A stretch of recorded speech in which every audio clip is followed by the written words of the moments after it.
time for Jean. A day in the life of Jean really is hard.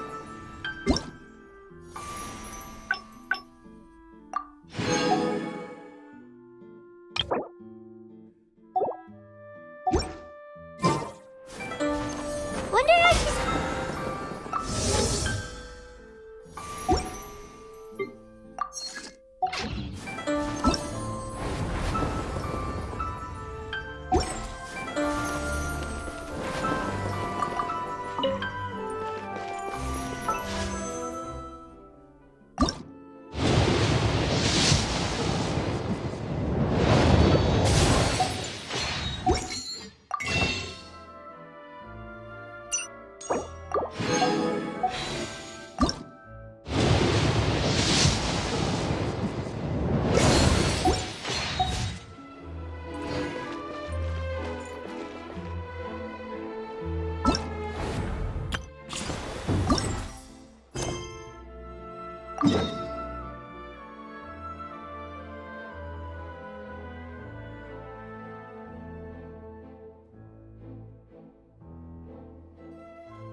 Kuching and Charlotte!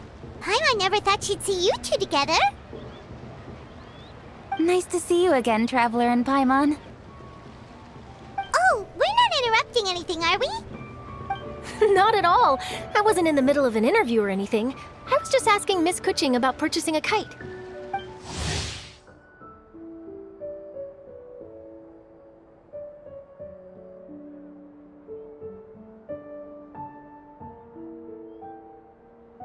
A kite? Are you buying some regional specialties to bring back to Fontaine? Well, yes. And... It seems you haven't heard yet. The theme of this year's Lantern Rite is kites. Oh, so that's why Paimon has seen so many floating in the sky. Liyue Harbor is always changing, so it is only fitting that Lantern Rite should change in turn. The Qixing believes it would benefit Liyue to build on our own cultural foundation by embracing the technologies of other nations. After all, it is said that the stones of another mountain may serve to better polish one's own jade. So, Ningguang organized a private meeting with Miss Charlotte to ask for her help in fostering cooperation with the right people. In the end, we decided to combine Liyue's traditional art of kite making with Fontaine's mechanical vertical lifting device. Mechanical lifting device? Sounds pretty impressive. But don't kites just use the wind to fly? Why would you need to add something mechanical? Well, you've actually just answered your own question. How high and far a kite can fly depends as much on the weather conditions as on the skill of the person holding the string. But as soon as there's no wind, you can only flail about helplessly like a sweet flower medaka out of water. Experience doesn't matter at that point. Exactly. Liyue is now a nation ruled by humans after all. It's about time we had the power to make a kite fly, don't you think? Plus, the easier we can make it to enjoy, the more people will want to participate. Right? I also thought it was a novel idea. Plus, it shouldn't cost much to do. With Miss Charlotte's help, everything has gone smoothly. Our new mechanical kites are already available to purchase from a stall in the harbor. We're having trouble keeping up with demand. We also gave quite a bit of thought to the price. We didn't want it to be too much more expensive than a traditional kite. Cool! Turns out you two and Ningguang like playing with toys just as much as Paimon! Toys? They're not exactly toys. You see, Miss Kuching? That does seem to be everyone's first reaction.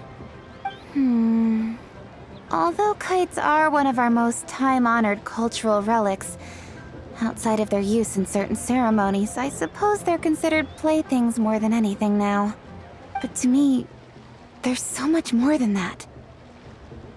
Think for a second about how remarkable it is that a flimsy paper kite attached to a string has the capacity to touch the sky.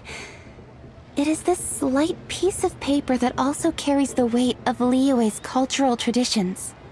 There's an old poem that goes, "O kite born of paper, flying true in sound, a lone traveler wanders, just waiting to be found."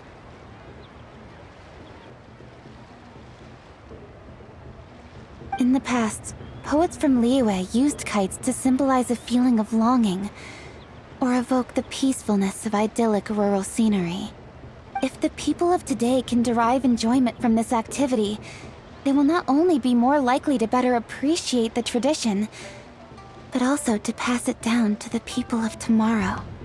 That's the Kuching we know, always thinking 5 steps ahead of anyone else. Well said, Miss Kuching.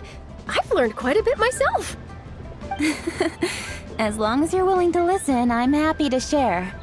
I also know quite a lot about the various folk traditions related to kites. For example, whenever a kite blew away, people would say it was the Adepti that summoned the wind to take it away as an offering. That way, you can turn an unfortunate event into an auspicious one. What about something more fun? Do you know anything like that? More fun.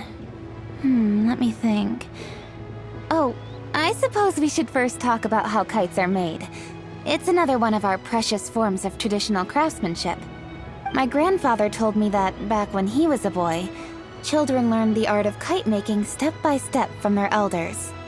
First, you use the thin strips of bamboo to construct the frame. Then, you draw a design of your choice on a piece of paper, paste it onto the frame, and tie on the string. Then, you look towards the sky and release the kite to soar among the clouds. Some people write down certain names or desires on their kites, cut the string, and let them fly free.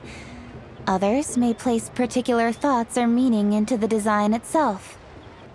Are certain designs associated with certain meanings? I'm gonna jot all of this down. Well, for example, kites in the shape of a butterfly typically symbolize freedom, happiness, or the desire to break free. Fascinating. What else can you tell me?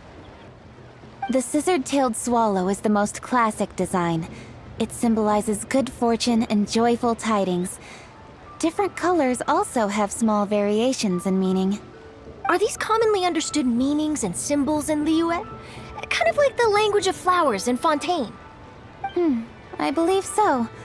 Most have probably heard something about it from their elders at some point.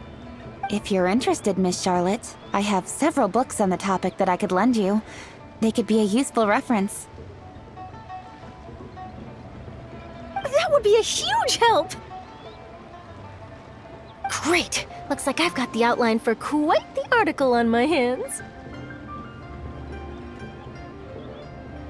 Perfect! We're gonna take a look around.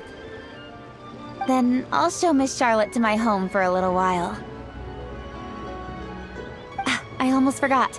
The Ministry of Civil Affairs is hosting a kite flying contest on the night of Lantern Rite. If you're interested, you're more than welcome to bring a kite and participate.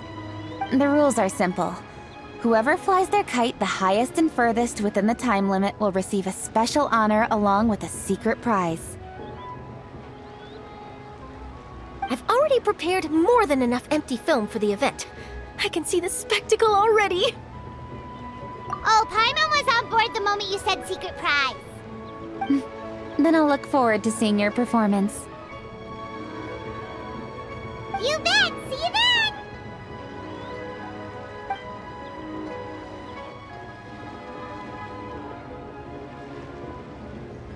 Wait, Traveler? Take a peek to your right. Do you see those 2 people lurking over there? Is it just Paimon? Or were they staring at us the whole time we were talking to Kuching and Charlotte just now? They seem fishy. Huh. Well, yes, but something's up. Paimon Paimon just has a bad feeling. Do you think they could be treasure hoarders? They always seem to be stirring up trouble during Lantern Rite. Oh, Paimon's sick of waiting around for something bad to happen. We should strike first, you know. Foil their plans before they even begin. You go right, Paimon will go